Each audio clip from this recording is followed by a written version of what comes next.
Юрий Гагарин стал первым космонавтом планеты. 12 апреля 1961 года началась новая эпоха в жизни людей.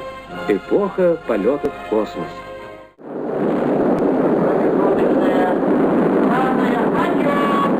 Желаю вам доброго полета! Я один, мы сейчас доброго полета, все нормально! Поехали!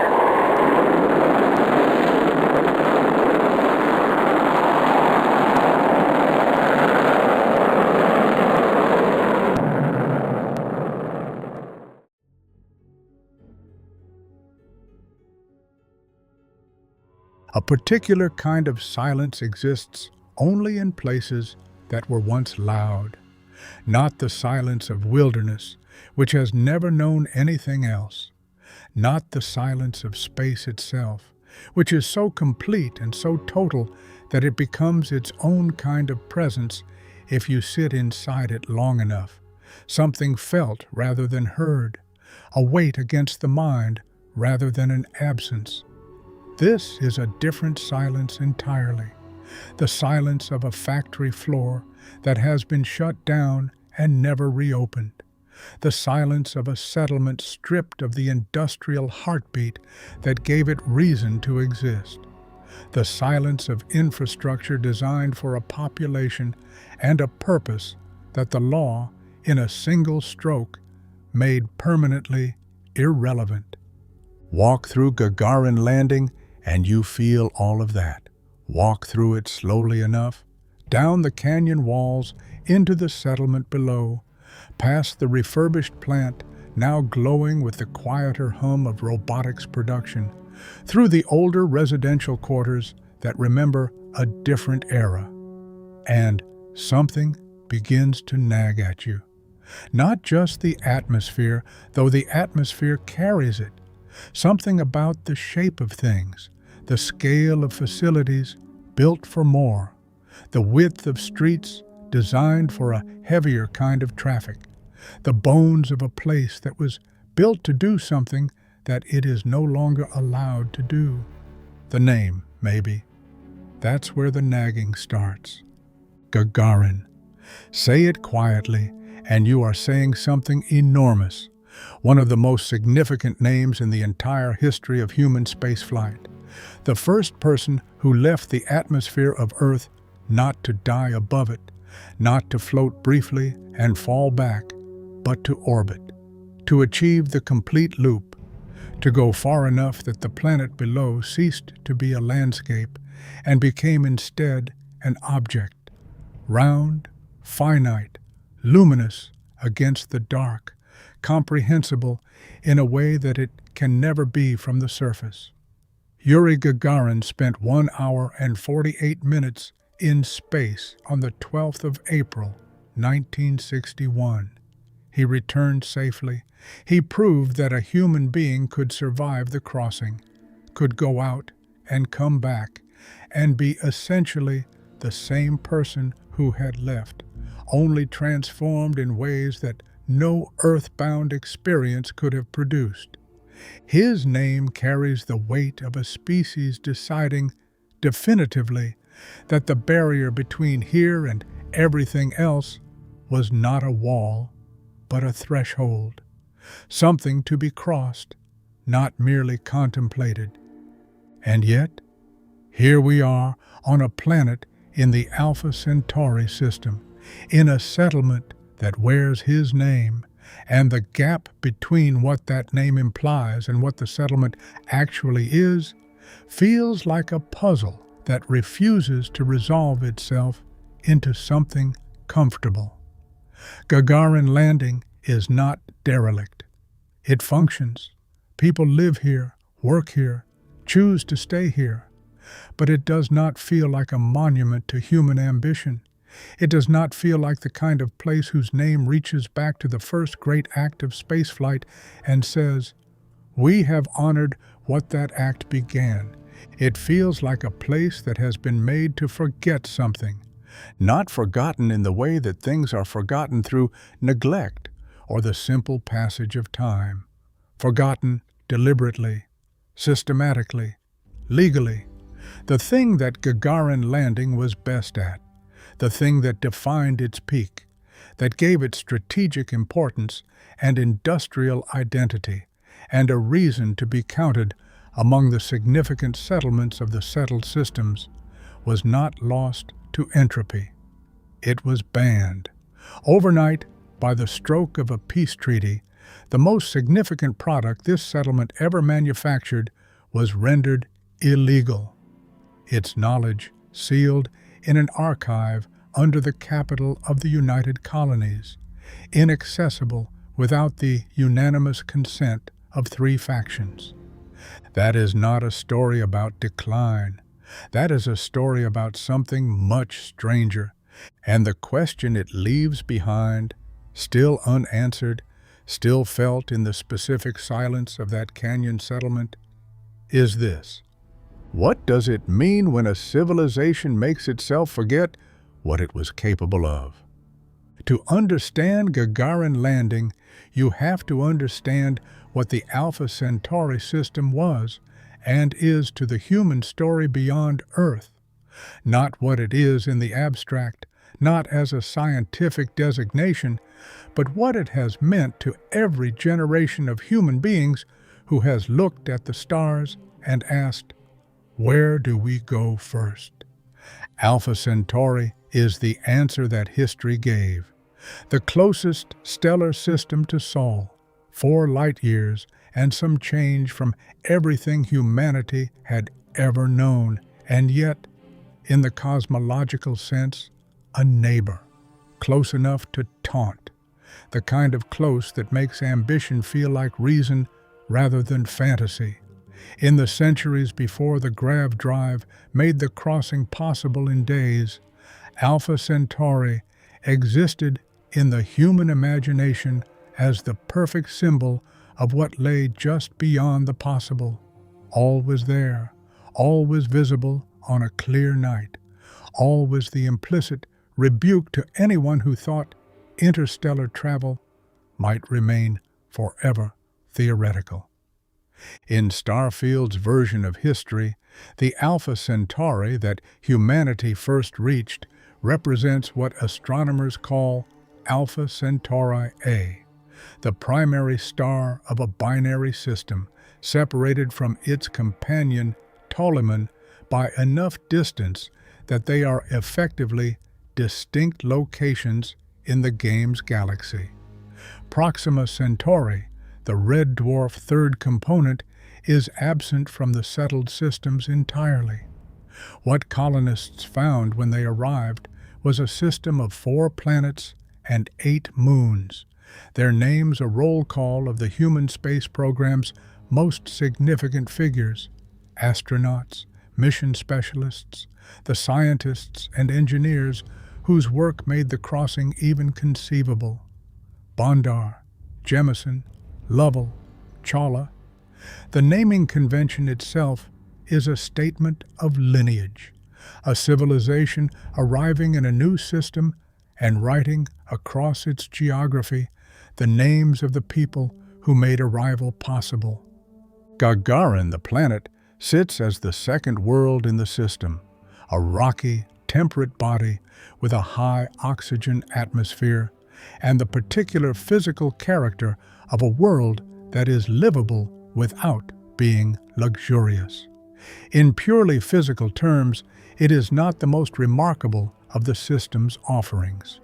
That distinction belongs to Jemison, which hosts New Atlantis, the capital of the United Colonies, the political and cultural center of the entire settled systems, the city that the UC points to when it wants to demonstrate what human civilization beyond Earth can become at its most ordered and most ambitious. Gagarin is not that. Gagarin was never meant to be that. But it is worth sitting with the naming convention for a moment longer because it says something that the current state of Gagarin Landing makes easy to overlook. Every planet and moon in the Alpha Centauri system is named after an astronaut or a NASA-affiliated scientist. Gagarin after Yuri, Jemison after Mae Jemison, Lovell after Jim Lovell, Chawla after Kalpana Chawla. The pattern is deliberate, and the weight it carries is real. These are not arbitrary designations assigned by survey teams following alphabetical conventions. They are a civilization announcing its awareness of where it came from. A civilization saying, "We arrived here because of specific people who did specific things at specific moments in history, and we have not forgotten them. We carry their names with us into the dark." That declaration makes what happened to the settlement on Gagarin's surface all the more pointed, because the planet is named for humanity's first spaceflight, and the settlement on it is named for humanity's first spaceflight. And the story of that settlement, the actual story, not the symbolic one, is a story about what happens when the ambitions that a name implies run directly into the constraints that power and politics impose. Gagarin was meant to be the place where things were made. The early colonists who arrived in the Alpha Centauri system were not idle dreamers or symbolic participants in a ceremony of arrival. They were people with specific problems to solve. Building a civilization in multiple star systems requires material, enormous, continuous quantities of material. The metals and composites and structural elements needed to construct ships, stations, habitats, and the 1,000 other physical forms that interstellar civilization requires have to come from somewhere. They have to be extracted, processed, and transported. That work happens in specific places, by specific people, using specific equipment, and those places need to be established early and maintained carefully because everything else depends on them. Gagarin's geological makeup made it a logical choice for early industrial development. The planet's surface held the materials that early colonization needed, and the canyon geography that would eventually shelter Gagarin Landing itself offered natural protection and stable ground for the kind of heavy infrastructure that industrial operations require. The original settlement was founded in that canyon for practical reasons, not aesthetic ones, though the canyon's walls do create a particular enclosed quality that the settlement still carries, a sense of being held by the planet rather than simply sitting on it.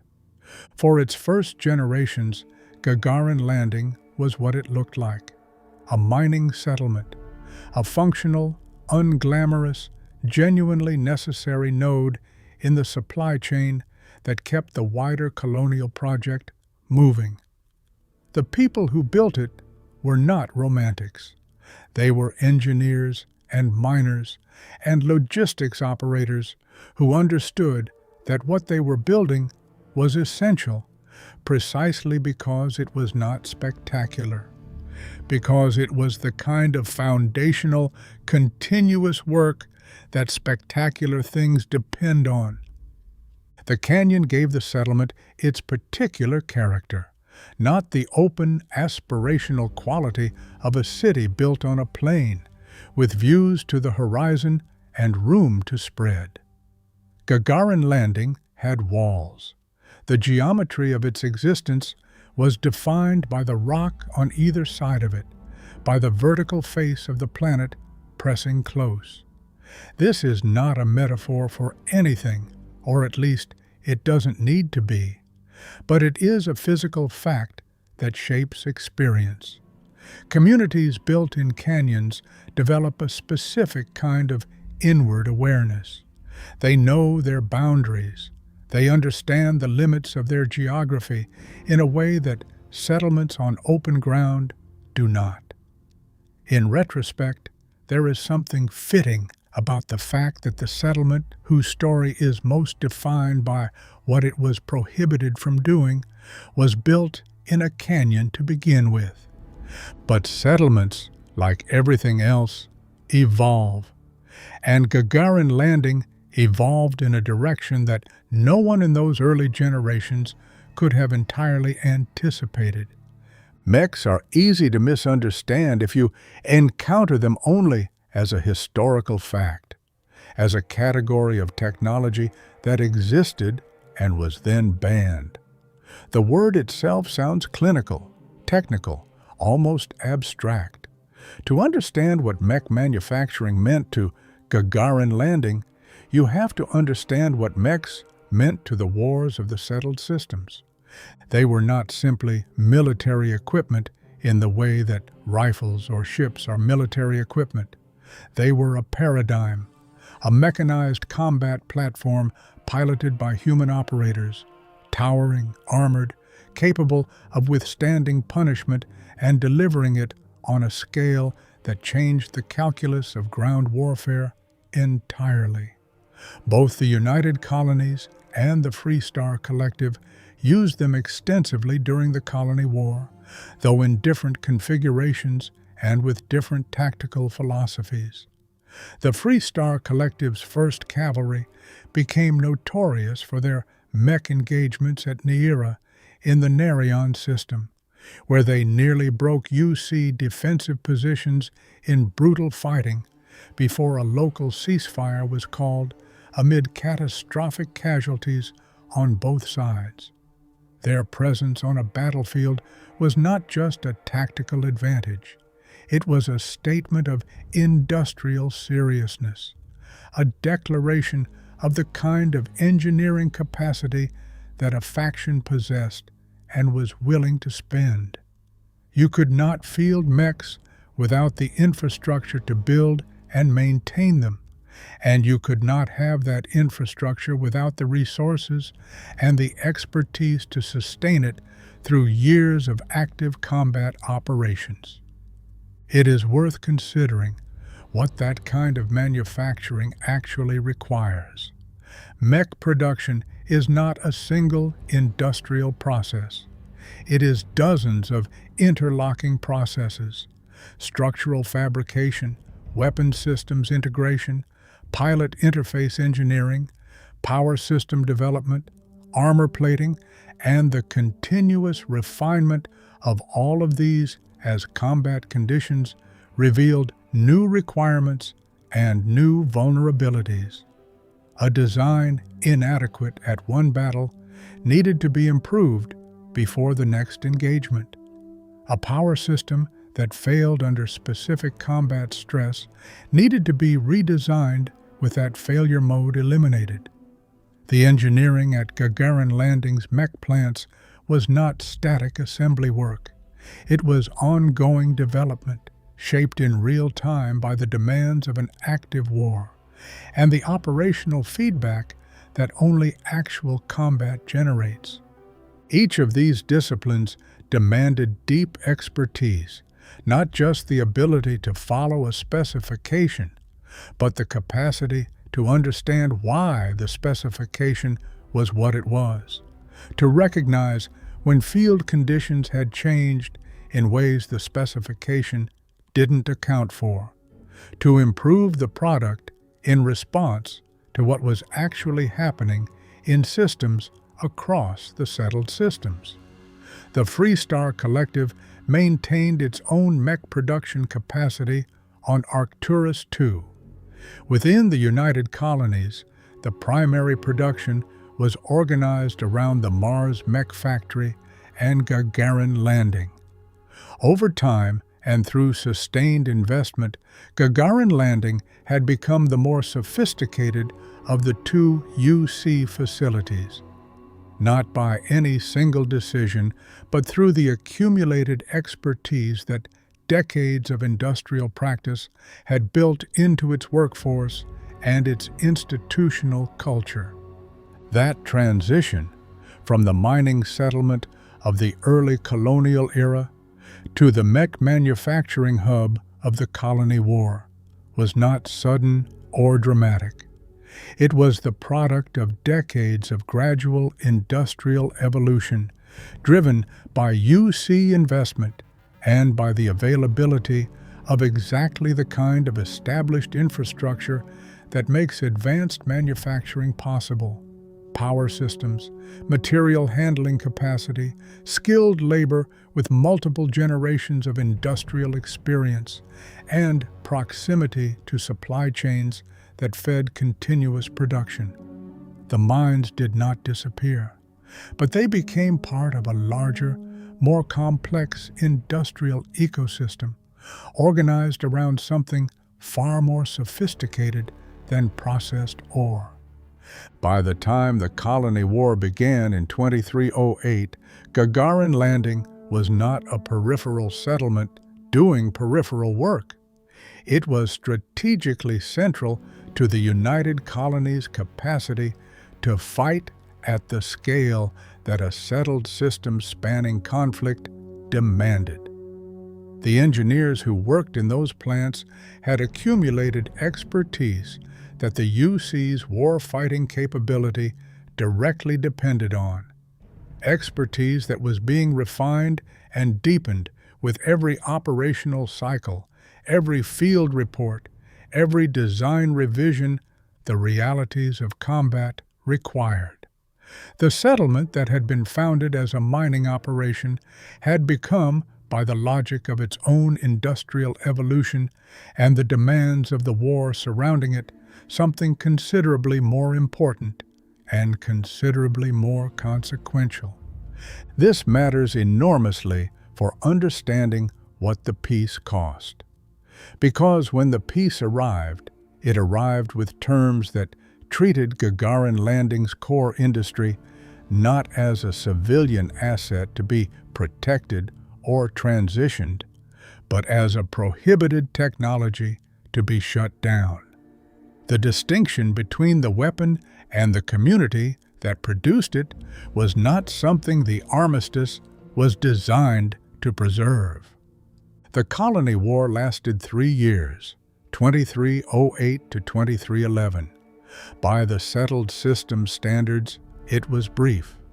By the standards of human suffering, it was catastrophic. Both sides deployed every capability at their disposal: naval fleets, xenoweapons on the UC's side, and mechs across both. The UC's xenoweapons program, bioengineered alien creatures deployed as weapons, produced the kind of horror that leaves lasting marks on a civilization's understanding of what it is willing to do. The mechs produced the kind of destruction that does the same. The war ended at the Battle of Cheyenne in 2311, when the Free Star Collective's civilian fleet, armed merchant ships flying non-military transponders, joined the fight and used hit-and-run tactics to cripple the superior UC Navy. UC officers found they could not bring themselves to fire on what were ostensibly civilian vessels. The greater UC fleet, exhausted and morally shattered, lost control of the engagement. The Free Star Collective, against all the logic of force ratios and naval power, had won. A Pyrrhic victory. They had spent nearly everything to achieve it, but a victory. What followed was the Armistice. The treaty was signed in 2311 by the United Colonies, the Free Star Collective, and House Varun, each party coming to the table with their own specific grievances and their own specific understanding of what peace required. The terms were sweeping. Fleet sizes were capped. Military forces were reduced. 3 senior UC officers, Commander Henry Durant, General Indira Rastogi, and Fleet Admiral Francois Sanon, were charged and convicted of war crimes, though Sanon's execution, as later revelations would suggest, was something less than it appeared. And 2 entire categories of military technology were banned outright. No more xenoweapons, no more mechs, Both prohibitions were total. The Armistice did not impose limitations or regulations. It imposed prohibition, a categorical ban on the development, manufacture, deployment, or possession of either technology, with all research and documentation pertaining to them sealed in a purpose-built archive under New Atlantis. The Armistice archives would hold this knowledge under a three-key system: access requiring unanimous consent from the UC, the Free Star Collective, and House Varun. In practice, a system designed to make access functionally impossible under any ordinary circumstance. Labs were shuttered, factories were closed, the Red Devils, the UC's Xenoweapons Unit, were disbanded, and the mech plants at Gagarin Landing, the largest and most sophisticated mech production facilities within UC space, were ordered to cease operations immediately and permanently. Think about the texture of that moment, not the political moment, not the treaty signing in whatever room that happened in, but the moment on the ground in Gagarin Landing when the order came down. When the people who had spent their careers building these machines, who had developed intimate knowledge of every system, every tolerance, every design innovation that the war's operational realities had demanded, were told that what they knew how to do was now illegal. Not that their work was no longer needed, not that the contract was ending, that the knowledge itself was now contraband. The engineers who had spent decades refining UC mech design did not simply lose their jobs. They lost their professional identity. The expertise they had built, the specific, deep, irreplaceable expertise that comes from years of working on a single complex problem, was rendered not just unemployable, but criminal to apply.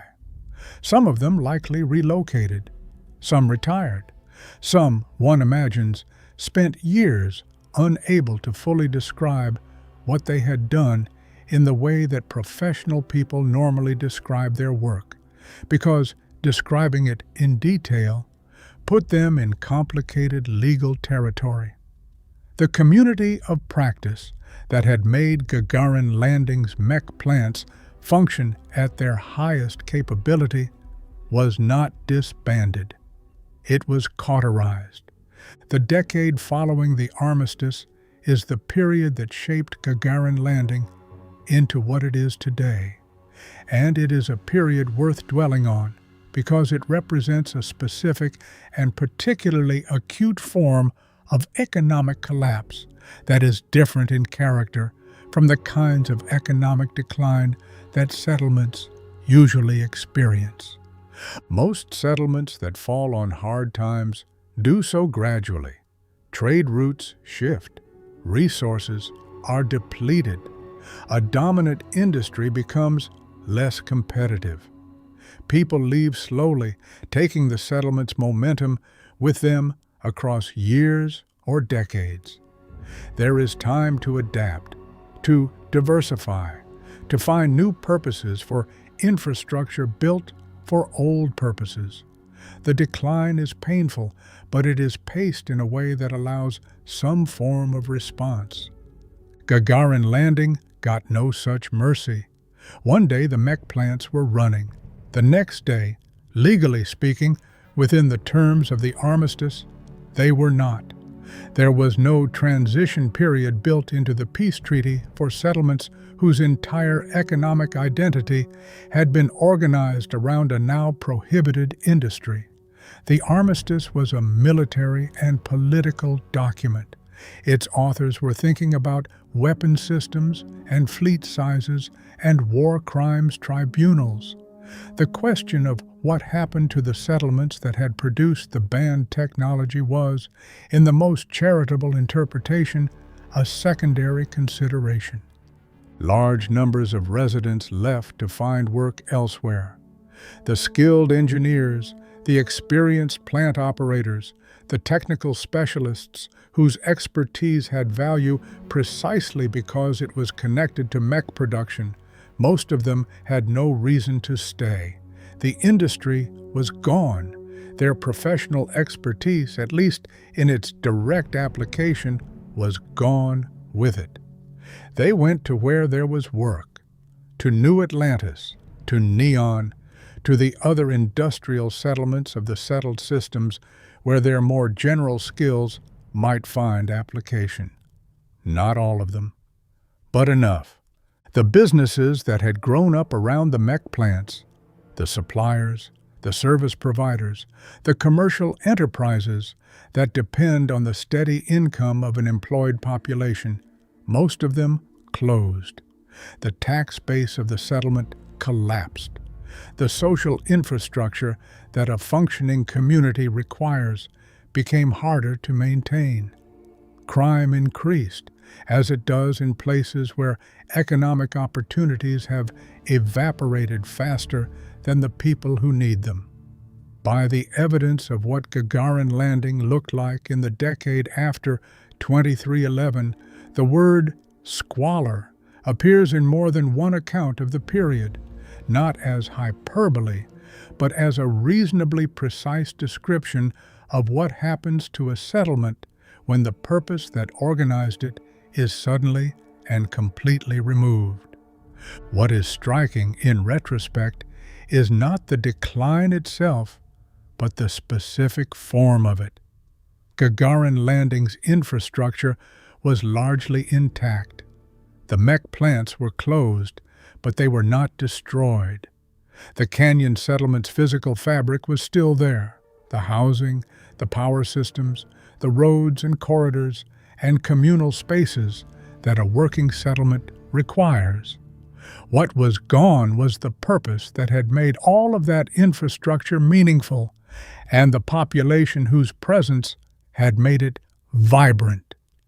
It became a place that contained its own absence, a settlement-shaped object. The people who stayed through that decade are worth thinking about, not the people who came back later, who arrived with Archmite's investment or Centauri Mills' expansion or Reliant Medical's continued presence, but the people who were there through the worst of it and did not leave. They are the ones who know what the settlement actually is, in the way that only people who have stayed through difficulty can know a place. They watched neighbors pack up and go. They watched businesses close. They maintained what could be maintained and let go of what couldn't. They lived in a settlement whose economy had been legally destroyed and whose recovery was genuinely uncertain, and they stayed anyway. Why does someone do that? The reasons are probably as varied as the people involved. Roots too deep to pull, family obligations that couldn't be moved, a stubbornness that isn't entirely separable from pride, the conviction that this place matters, that its difficulties are not the same as its worthlessness, that what was built here counts for something even when the official structures of the settled systems are not currently organized to say so. Maybe simply the calculation that leaving would cost more, in all the ways that leaving costs, than staying in a difficult place. Whatever the reasons, those people constitute the continuous thread between the Gagarin Landing that built mechs and the Gagarin Landing that exists now. They are the institutional memory of the settlement in its most essential form. Not the technical knowledge, not the industrial expertise, but the human knowledge of what this place has been and what it has been through. That knowledge lives in them in a form that does not require the Armistice Archive's permission to access. There is something else these people carry that is easy to miss. If you are visiting Gagarin Landing as an outsider, looking at its recovery through the lens of what has been gained rather than what was lost. They carry the specific grief, quiet, mostly private, rarely named directly, of people who were good at something and are no longer permitted to be good at it. The engineers and technicians who worked in the mech plants before 2311 were not just employees. They were practitioners of a craft that had demanded decades to master. The work was serious, technically sophisticated, and genuinely consequential. And then, overnight, that work was over. Not because they had failed, not because the market had shifted or a competitor had emerged, because the thing they were good at building was banned. The Armistice offers no category for that specific loss. It has categories for casualties, for destroyed infrastructure, for economic disruption. It does not have a category for the professional identity of the people who built the prohibited technology, or for what becomes of a community that has organized its sense of purpose around something the law then made illegal. That cost was absorbed by the people of Gagarin Landing, invisibly, without acknowledgement, in the years after the treaty was signed. And the people who stayed through those years know it in their bodies in a way that no official history records. What they built in the absence of their previous purpose is not nothing. It is, in fact, remarkable in the understated way that endurance tends to be remarkable. A community that found ways to persist, to maintain what could be maintained, to keep the settlement functioning as a social entity, even as its economic identity had been legally destroyed. The canyon that held them offered no special protection from what the Armistice had done, but it held them anyway. The walls of the settlement's geography continuing to define the space in which people tried to make their lives make sense, under conditions that made sense-making genuinely difficult. That is what Ark might arrive to find in 2033, not a blank slate, not an abandoned location waiting for corporate purpose to give it meaning, a place with a history, a population with memories, and a community with legitimate questions about what a corporate recovery actually means for the people who lived through the decline that made that recovery possible. By 2033, something had changed in Gagarin Landing's fortunes. Not a dramatic reversal. The settlement's recovery is uneven, contested, and far from complete. But the canyon was no longer simply a place of decline. Arkmite had arrived.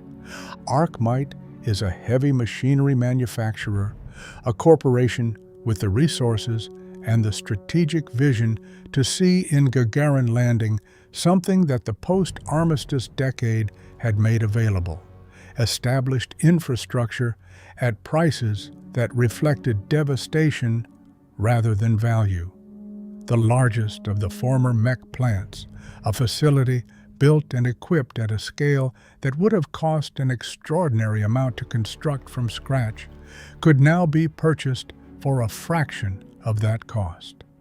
Arkmite bought it, refurbished it, and converted it to robotics production. The logic is straightforward enough.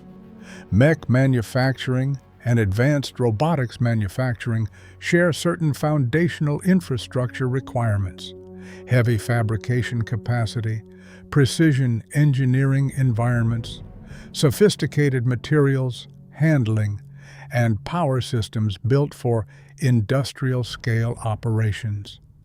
What had been optimized for producing mechanized combat platforms could, with the right investment and the right retooling, be redirected toward producing the automated systems that the settled systems increasingly demands for mining, logistics, and industrial applications. The physical plant was not ideally suited to its new purpose, but it was closer to suitable than anything Archmite could have built for the price they paid.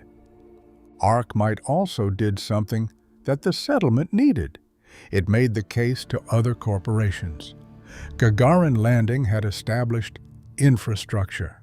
It had power systems, transit connections, housing stock, and, crucially for businesses evaluating locations, existing regulatory relationships with the United Colonies. The presence of established corporate infrastructure in a settlement is itself an argument for further investment. If Archmite was here, and if Archmite was willing to back the settlement publicly as an attractive location, other corporations would consider it. Centauri Mills arrived, bringing its own operations to the settlement. Reliant Medical, which had quietly maintained its presence through the difficult decade without fanfare, was suddenly in a more favorable position. A company that had stayed now found itself described as evidence of stability rather than foolishness. The corporate infrastructure of 2330-era Gagarin Landing is, in its way, a direct consequence of the corporations that were willing to see value in a place that had been written off.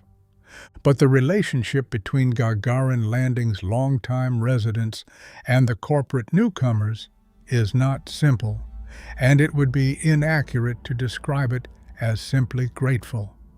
Archmite arrived with promises of employment, of jobs returning to a settlement that had spent a decade watching work evaporate. Those promises were real, but they were also incomplete in a way that the residents who heard them had not fully anticipated. The company's robotics facility employs people, but it also, immediately upon opening, automated a significant portion of its production capacity. The jobs that Archmite created were fewer than the employment level that the old mech plants had sustained, and the work on offer is different in character. More supervisory, more maintenance-oriented, less the kind of skilled manufacturing work that had defined the settlement's industrial identity at its peak. Archmite is not villainous in this. The company is doing what companies do, optimizing costs while expanding into a market. But the gap between the promise and the reality has generated friction. Residents who had been waiting for the settlement's recovery, who had stayed through the difficult years with the understanding that their patience and their rootedness would eventually be rewarded, find that the recovery being offered is not quite the one they had been imagining. The jobs exist, but they are not the same jobs. The mech plants employed people in a specific way, skilled manufacturing, deep technical engagement, the kind of work that develops expertise over a career and rewards that expertise with both income and professional identity. The robotics facility at Archmite employs people too, but the nature of that employment, more automated, more supervisory, less craft-oriented, is different in a way that the raw employment numbers do not capture.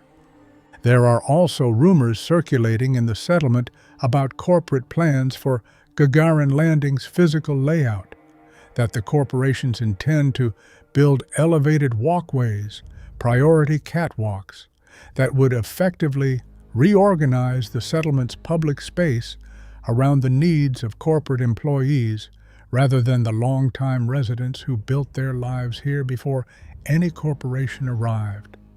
Whether those rumors prove accurate remains to be seen, but their existence is itself revealing, a sign that the people of Gagarin Landing understand, at some level, that the corporate revival of their settlement is not the same as the community's own recovery. that what is being restored is economic function, not the specific human ecosystem that made the settlement what it was before the Armistice destroyed it. The settlement that Ark might arrive to find was not waiting for corporate purpose to complete it. It had its own history, its own coherence, its own set of legitimate expectations about what recovery should actually look like. The corporations and the community are not enemies, but they are not, in any simple sense, partners working toward the same thing. There is, running beneath all of this, a question about knowledge that the settled systems has not answered and has perhaps not fully asked. The technology for building mechs was not destroyed when the Armistice banned it. That was a deliberate choice in the treaty's design. The knowledge exists, sealed in the Armistice archives under New Atlantis, protected by a three-key system requiring unanimous consent from the UC, the Freestar Collective, and House Varun, maintained in a condition of controlled inaccessibility rather than erasure. The logic was not that the knowledge was too dangerous to preserve. It was that it was too dangerous to use under current conditions by any party acting unilaterally. This is a philosophically interesting position for a civilization to hold. The knowledge that built Gagarin Landing's most significant industry is not gone. It is present. It exists in documents and specifications and design records that were transferred to the archives when the plants closed. It is accessible, in principle, under extraordinary circumstances that have not yet arisen. And if those circumstances do arise, if the settled systems faces a threat that the Armistice's architects deemed severe enough to warrant reopening the three-key system, the specifications will still be there. The blueprints will still be legible. The archived knowledge of how to build a mech will be available to whoever has the authority and the consent of all three factions to retrieve it. What that archived knowledge will not contain is the understanding of how to actually build one, not in the sense that matters. What was lost, and this is the distinction that matters, is not the institutional knowledge itself in its documented form, but the living knowledge, the tacit expertise of the people who actually built mechs, who understood not just the specifications, but the craft behind them, who could look at a design and understand intuitively what would fail under stress and what would hold, who could stand in a fabrication facility and know from the sound and the feel of the operation whether something was running correctly. That knowledge was in the engineers and technicians who left Gagarin Landing after the Armistice. Some portion of it has been preserved in the minds of the people who worked in those plants and are still alive. But it is not being transmitted. It is not being practiced.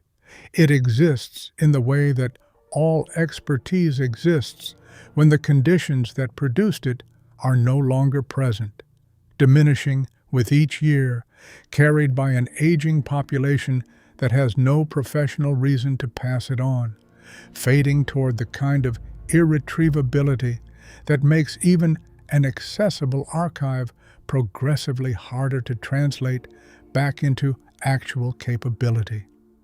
The distinction matters because it clarifies what kind of forgetting Gagarin Landing represents. The settled systems did not forget mech technology in the way that civilizations forget things through neglect or the simple passage of time. It made a deliberate institutional decision to contain the knowledge, to protect it from use rather than from loss, to treat accessibility as a greater danger than erasure. And then, having made that decision, it watched the living knowledge quietly erode, not as an intended consequence, but as an inevitable one. Institutional memory and living expertise are not the same thing, and the Armistice's design was sophisticated enough to preserve one while making the preservation of the other practically impossible. One could reasonably ask whether the treaty's architects understood this distinction, whether they anticipated that the engineers who survived the colony war would age and retire and die without apprentices, without students, without any mechanism for the transmission of their expertise, because there was no legal context in which that expertise could be applied.